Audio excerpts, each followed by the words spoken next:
Radio Publique Africaine.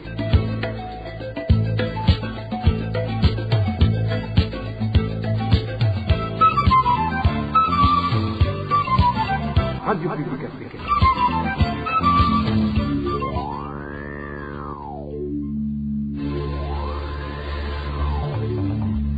C'est le moment de suivre le journal parlé en français. À la présentation, Émile Nivasumbo. Nous sommes le 6 août 2021, c'est la journée mondiale de l'allaitement maternel. Même si les bébés n'attrapent pas facilement la Covid-19 en période d'allaitement, les médecins demandent aux parents d'être prudents. Un médecin va s'exprimer au début du journal. Dans ce journal, nous allons également évoquer le cas d'une famille de la province de Rutana qui est menacée par les responsables du parti CNDD-FDD et les Imbonerakure. Il n'y aura plus de coupure de courant électrique dans les quartiers périphériques de la mairie de Bujumbura depuis septembre prochain. C'est du moins ce que promet le directeur général de la Régie des eaux. Voilà pour les titres et le développement, c'est tout de suite.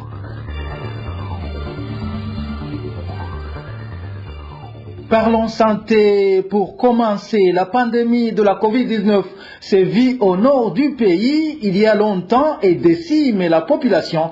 Ignorante les premières personnes atteintes par cette pandémie, pensez plutôt à la sorcellerie, une situation qui a généré un climat social malsain. Le point avec Emmanuel Niungeko. Les provinces de la région du Nord sont toutes menacées par la Covid-19, surtout celles frontalières avec les pays voisins Kayanza et Ngozi. C'est la voix d'un des agents de la santé affectés dans le programme de lutte contre la Covid-19 au nord du pays. Selon lui, ce virus de Covid-19 s'est déjà répandu dans cette région depuis longtemps. Beaucoup de gens sont morts des suites de cette pandémie. Par ignorance, les gens ont cru à la sorcellerie. Dans la province Ngozi, par exemple, dans la commune Kiremba, sur les collines Mugerera et Shinge, il y a eu beaucoup de cas positifs. De même, dans la province Kirundo, il y a des cas positifs et les personnes sont mortes, mais la population a pensé que ce serait de la sorcellerie ou la tuberculose, mais en réalité, ils sont morts de la Covid-19.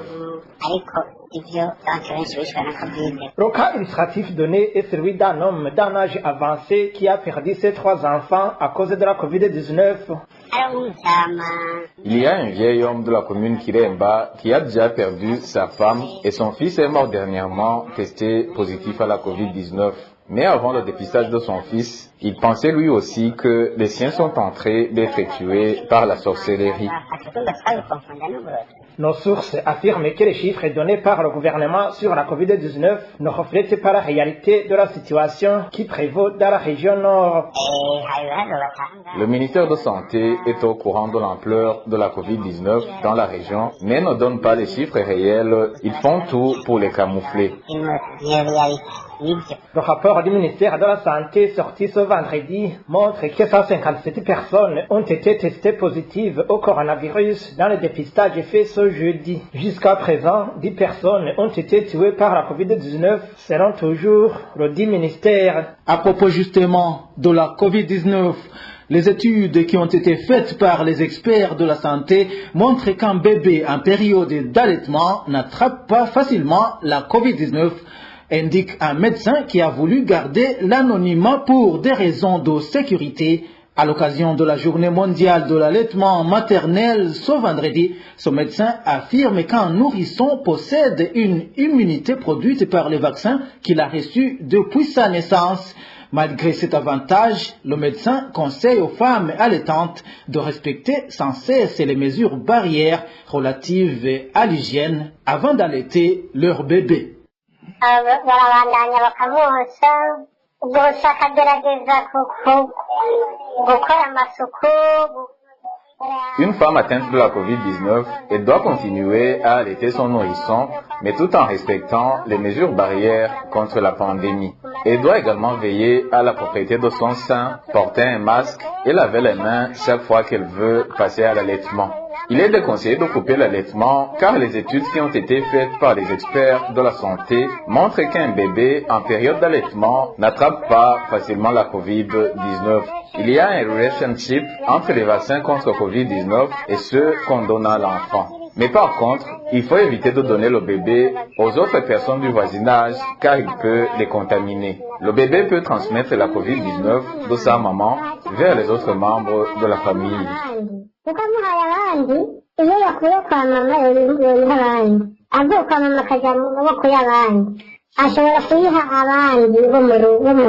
Pour clore le dossier Covid-19, les réfugiés burundais du camp d'Onduta se réjouissent du fait qu'ils vont bientôt être vaccinés contre la Covid-19. L'organisation Médecins sans frontières a annoncé ce mercredi qu'elle compte disponibiliser dans ce camp le vaccin AstraZeneca en ce mois d'août. Le point avec Dani Claire Iratroumva. Le personnel national de l'organisation Médecins sans frontières œuvrant au camp d'Onduta qui le souhaite sera le premier bénéficiaire de cette vaccination contre la COVID-19. À travers une annonce sortie mercredi, l'organisation a fait savoir que tout son personnel incitatif de nationalité burundaise sera également concerné par cette activité. Cette dernière sera assurée en ce mois d'août avec le vaccin AstraZeneca qui sera en 2 doses. De même, Médecins sans frontières indique qu'un programme de vaccination qui impliquera tous les réfugiés vivant dans son cas sera organisé par le Haut Commissariat pour les réfugiés HCR. Comme le précise la dite annonce, il était prévu que l'inscription soit effectuée sur demande au domicile des demandeurs avant son vendredi 6 août. Les réfugiés burundais qui se trouvent dans ce cas d'Onduta ont indiqué à la RPA qu'ils ont accueilli avec enthousiasme cette nouvelle. Nous, les réfugiés burundais du camp d'Onduta, nous sommes vraiment contents que le HCR et le gouvernement tanzanien aient accepté de nous donner ce vaccin contre la COVID-19. Nous sommes vraiment ravis que nous pourrons bénéficier d'un vaccin contre un virus qui inquiète toute la planète. Pour rappel, les réfugiés burundais vivant au camp d'Onduta sont évalués à plus de 60 000 personnes. Je vous le disais en titre, une famille de la colline Nyarubere en commune et province Rutana subit des menaces de la part des responsables du parti CNDD-FDD sur cette colline, des élus collinaires, membres de ce parti et certains Imbonerakure. Cette famille est victime d'avoir dénoncé en justice un Imbonerakure qui a engrossé une mineure de 16 ans. Les détails avec Onésime Dushimagize. Un certain Ukeneza, responsable de déménage d'Inyumbakumi sur la colline Nyarubere, en même temps parenté de Gilbert Niritungira, l'accusé du viol, une certaine Emeline, animatrice communautaire, le responsable collinaire du CNDD-FDD du nom de l'UNIDA Satungimana, alias Munyare, ainsi que certains Imbonerakure de la colline Nyarubere, sont entre autres les premiers responsables des violations des droits humains dont est victime la famille d'Angeline, reproché d'avoir dénoncé à la justice l'Imbonerakure Gilbert Niritungira, l'auteur de la grossesse d'une mineure de 16 ans qui vit dans cette famille. Ayant constaté qu'il est impossible pour lui d'échapper à la justice, Gilbert Niritungira a jugé bon de s'évader pour se cacher en zone négative de la commune et province Rumonge, selon les informations recueillies auprès de certains habitants de la colline Nyarubere. Les mêmes habitants révèlent les cas de violation des droits humains dont sont victimes les membres de la famille d'Angeline. La femme de Gilbert Nyoyitungira a laissé ses chèvres brouter les champs de culture d'Angeline. Cette dernière, ayant constaté les dégâts causés par ses chèvres, elle est allée porter plainte auprès des responsables administratifs, mais le responsable collinaire du CNDD-FDD, Leonidas Satungimana, dit Munyare, l'ami de Gilbert Nyoyitungira, s'est interposé. Il a d'ailleurs mobilisé un groupe d'Imbonerakure pour venir ligoter la victime et ses enfants, tout en espérant qu'ils seront ainsi contraints de fuir cette localité. Un des conseillers de l'administrateur qui est intervenu pour secourir cette famille a failli être tabassé lui aussi par ces Imbonerakure. Selon nos sources en zone Rutana, les planificateurs de ces actes de violation des droits d'Angeline ne se sont pas arrêtés par là. Ils ont menacé la victime du viol d'accepter de charger son responsable, Angeline, d'actes de maltraitance afin qu'il trouve le motif de la persécution. Ils lui ont dit d'aller mentir aux autorités, qu'elle est maltraitée, qu'elle est privée de la nourriture et qu'elle dort à la belle étoile. Comme ça, ils auront le motif de persécuter Angeline et toute sa famille pour la contraindre à fuir cette localité.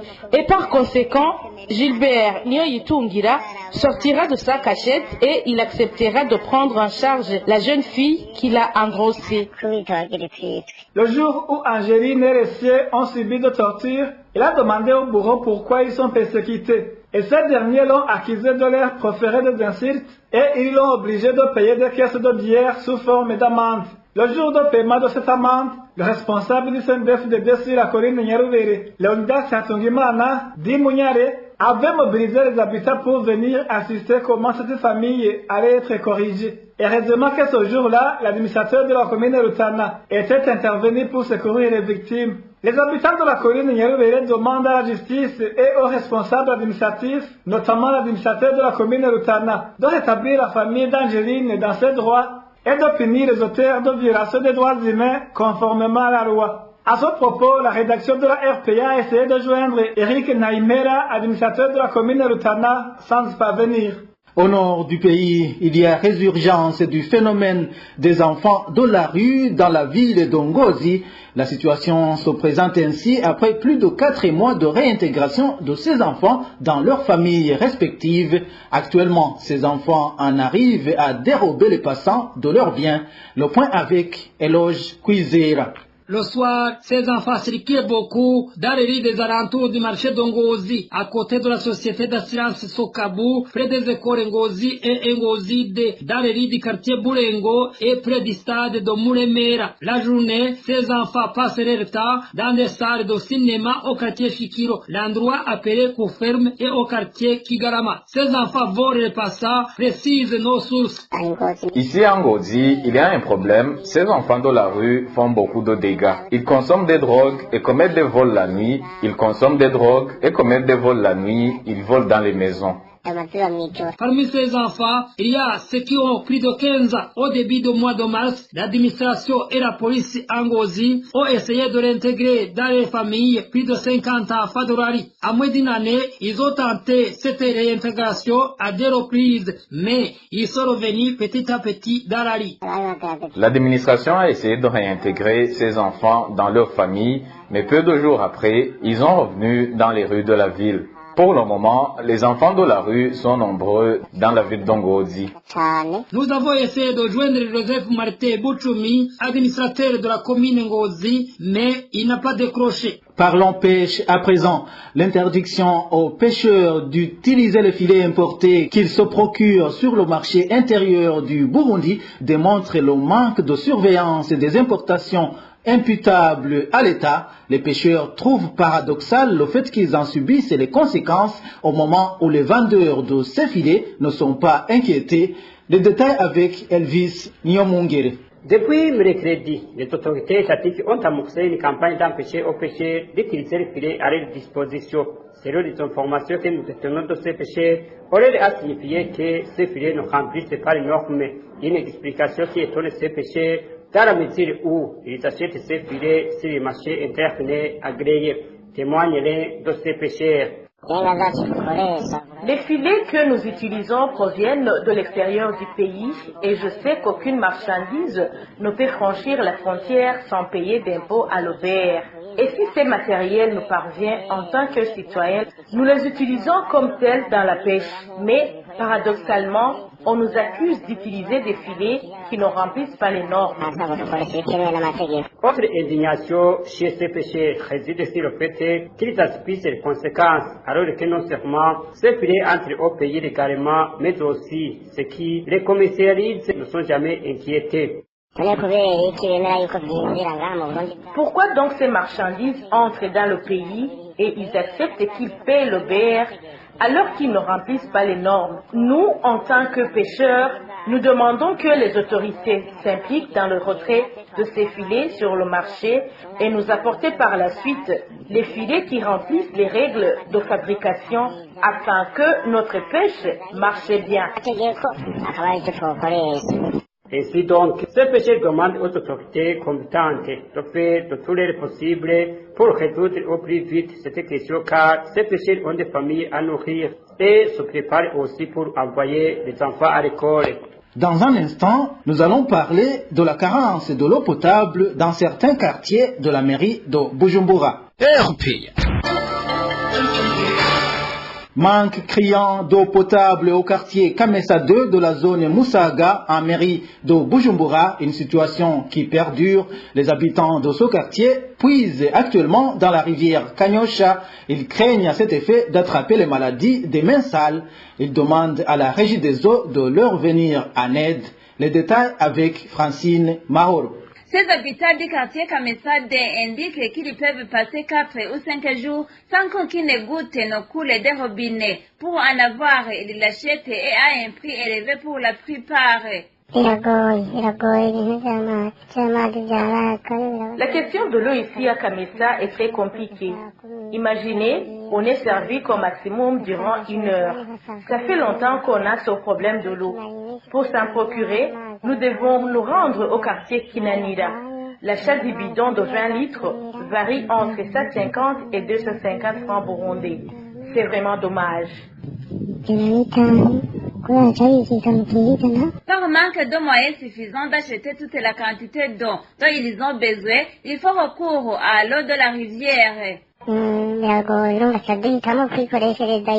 Par manque de l'eau potable, nous préférons utiliser l'eau de la rivière Kanyosha. Nous utilisons également cette eau sale pour les travaux ménagers. Nous avons peur d'attraper des maladies des mains sales. Ces habitants de la zone Kanyosha demandent à la régie des eaux de les donner de l'eau potable et se demandent pourquoi réservoir d'eau situé au quartier Kamesa ne les laissera pas. Rendons-nous à Rugombo à présent. Promesse non tenue, déplorent les habitants de cette commune de la province Chibitoke. Ces derniers s'attendaient à mettre fin au problème de manque d'eau potable depuis le mois de décembre l'an dernier. La promesse était du ministre de l'Intérieur qui avançait que 3 mois suffisent pour leur faire parvenir l'eau potable en permanence. Ainsi, depuis le mois de septembre, ces habitants s'étaient donné corps et âme dans les travaux d'adduction d'eau dans leur commune. Eric Nyonzima avec plus de détails. Après avoir été nommé ministre de l'Intérieur, de la Sécurité et du Développement communautaire pour honorer sa province natale, Gervais de la Kobucha a promis d'approvisionner en eau potable la commune Rugombo. Il était question de finaliser un projet initié sous le pouvoir du feu président Nkurunziza. Notre source indique que les fonds qui étaient destinés à la mise en œuvre de ce projet ont été détournés, mais les tuyaux avaient été achetés. L'eau devrait alors être pompée à partir de la commune Mugina, vu que le chef-lieu de la province Chibitoke connaît aussi le problème de manque d'eau potable. Le réservoir qui contiendra l'eau pour ensuite être distribué à la population est installé au quartier Karurama à proximité du lycée Chibitoke. Le réservoir a été conçu par des militaires de l'ONIB de l'époque de la crise.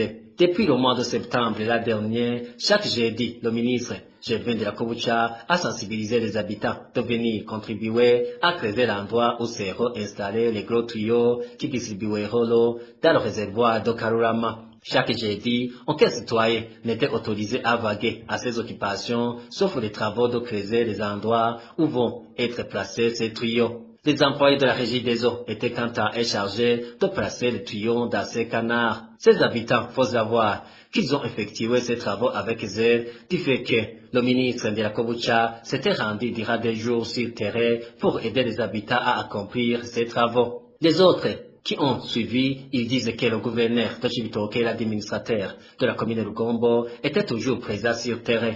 Mais les travaux se sont arrêtés alors qu'il ne restait que 3 kilomètres pour atteindre le réservoir de Karurama. Il n'y avait plus de tuyaux. la rédaction de la RPA a contacté le ministre de la Kobucha pour lui demander la cause de la suspension de ses travaux, mais il nous a raccroché au nez. Des informations que la RPA a pu recueillir indiquent que sous le régime Nkurunziza, une somme de 800 millions de francs burundais avait été budgétisée pour la réalisation de ce projet. Notre source ajoute que la commune Rugombo ainsi que la commune Mugina avaient contribué à hauteur de 400 000 francs chacune. Cette somme n'a acheté que le tuyau. Les quartiers périphériques de la ville de Bujumbura auront de l'électricité 24 heures sur 24 à partir du mois de septembre. C'est du moins ce que promet la Régie des eaux qui explique qu'elle est en train de s'adapter à l'extension de la ville. Marie-Ange Irakoze. On donnait le courant qui ne respectait pas les standards internationaux. Alors, on voulait le corriger. La Régie des eaux essaie de rectifier les erreurs du passé. Les transformateurs étaient très loin des ménages, ce qui causait les coupures répétitives du courant électrique dans les quartiers périphériques de la ville de Bujumbura, surtout à partir de 18h jusqu'à 22h. Le directeur général de la Régie des eaux, Major Jean-Albert Manigomba, dit que ce problème sera bientôt réglé. Dans plusieurs quartiers périphériques, de 18h jusqu'à 22h, il y avait des coupures. C'est pour ce moment-là que nous allons juger bon de pouvoir corriger ces défauts afin que la population reçoive du coup de l'énergie qui a des caractéristiques techniques, des caractéristiques standards. Ces activités se termineront avec cette semaine au quartier Gahe et Karama et continueront dans les quartiers Charama rural, communément appelés Somalia, Gatunguru, Gihosha rural, Kouinerekwa et ailleurs. Major Jean-Albert Manigomba explique qu'au mois de septembre, dans tous les quartiers périphériques, on ne parlera plus de coupure du courant électrique.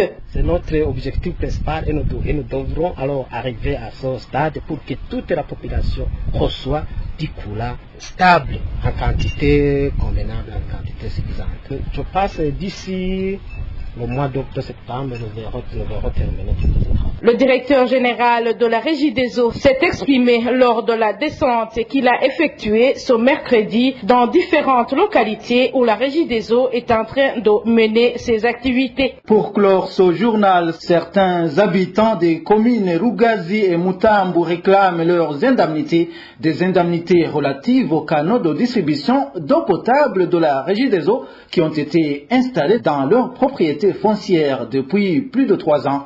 Plus de détails avec Éloge Divin Remesha. Après plus de 3 ans en attente du dédommagement, ces habitants des provinces Rwanza et Bujumbura disent qu'ils mènent une vie difficile. C'est dans cette terre que ces habitants trouvaient de la nourriture pour faire vivre leur famille. Nous demandons des indemnités parce que nous sommes dans la pauvreté. Dans nos terres, on vendait des bananes cultivées, on louait des palmeraies et on faisait vivre nos enfants. Mais tout a été détruit. C'est la Régie des eaux qui nous avait promis de nous dédommager. On nous avait dit que les cultures endommagées seront payées. On mène une vie dure car ces terres étaient notre seule source de revenus. Lors d'une descente effectuée le 4 août dernier en commune de Rugazi, où elle va installer des canaux de distribution d'eau, la direction de la Régie des eaux a accepté que ses habitants seront bientôt indemnisés car les montants ont été comptabilisés dans l'actuel budget de l'État. Innocent Nkurunziza, il est le directeur de l'eau au sein de la Régie des eaux. L'année passée, nous avons passé à relever des dégâts. Les dégâts sont recensés et une liste a été bien dressée et a été co-signée par l'administration locale, les bénéficiaires jusqu'au niveau national. C'est avec l'exercice en cours où l'argent sera versé au sinistre. À cela, ces habitants des communes Rugazi et Mutambu ajoutent qu'ils ont d'autres difficultés liées au manque d'eau car ce sont ces sources d'eau dans lesquelles ils puisaient que la Régie des eaux s'est appropriée. Sur ces difficultés, le directeur général de la Régie des eaux, Major Jean-Albert Manigomba, a déclaré que des robinets seront installés comme le recommande la loi. Voilà, c'est par ici que nous mettons un point final au journal du 6 août 2021. Merci à vous tous qui nous avez suivis. À la présentation, c'était Émile Niwasumba. Au revoir.